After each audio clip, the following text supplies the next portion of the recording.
know what they've done to the Arabs through riba, causing them to go down and down in poverty and destitution. Egypt most of all. Egypt is suffering, and suffering badly. I was a student in Egypt in 1963-64, and at that time when I went to Egypt, I was amazed by the poverty in Egypt. I am coming out of Trinidad in the Caribbean, and the Egyptians say to me, "Sheikh, those were the golden years compared to what we now have."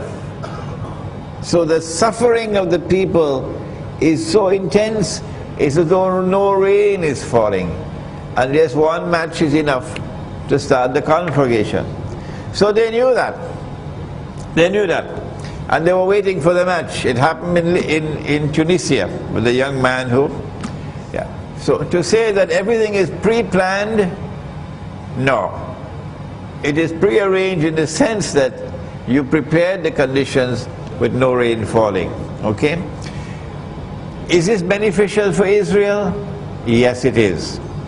Why? Because elections are going to take place in Egypt in a few months' time. The Islamic movement is going to win. We know that already. An Islamic government is going to come to Egypt, so-called Islamic government. What's the first challenge it will face? Gaza. These are your brothers in Gaza. You have to reach out to help them. And then Israel is going to raise the cry of terrorism, that Egypt is supporting terrorism. You want this so you can launch your big wars while yet declaring that you're only defending yourself. Go ahead. I know what circumstances and when God and God will be get loose and get break from their If you follow the wrong methodology, you will focus on one hadith, one solitary hadith in Sahih Muslim, which says that after Nabi Isa alayhi salam kills Dajjal, فَبَعَثَ اللَّهُ, Allah will then send. It doesn't say Allah will release. No, it says Allah will send Gog and Magog. And yet, there is this belief holding on to this solitary hadith that Gog and Magog would not be released until Nabi Isa alayhi salam returns. If they're not released, then therefore the barrier, the radam built by Zulkarnain is still intact, and they're behind that barrier, built of iron. Well, I say, why don't you go and search for it? Nobody has seen it in 1400 years. That barrier was destroyed in the lifetime of the Nabi Muhammad alayhi salatu wasalam. But yet, Islamic scholarship is holding on to a solitary hadith using the lazy man's methodology. This book explains the subject. Last question? We know that the Dajjal and Masih will not be able to enter Makkah and Medina. When he appears in human form. Yes. At that time, go ahead. So how are we going to relate to current situation? Why is unable to enter? Because he would conquer the rest of the world. Please elucidate this hadith. The Dajjal is already in Makkah, Medina now. Oh yes, but not in human form. It is when Israel has completed a day which is like a week, then Dajjal will enter into our world of space and time. وَسَائِرُ أَيَّامِهِ كَأَيَّامِكُمْ. At that time he'll be born of Jewish parents who never previously had any children. He would be a Jew. He grew up to be a young man, powerfully built with curly hair. And at that time, the attack will take place. He will attack Makkah and Medina. The angels are going to bar him. How is he going to come? Nabi Muhammad alayhi salatu wasalam pointed 20 times to the east. He's going to come from the east. And he could be riding on a donkey. And the donkey will travel as fast as the clouds. And the donkey would have his ears stretched out wide. This is a crucial problem now.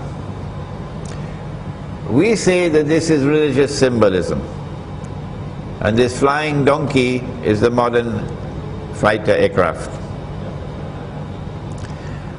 But they, the Salafi, say, no, no one has the authority to interpret anything of religious symbolism after Nabi Muhammad alayhi salatu wasalam.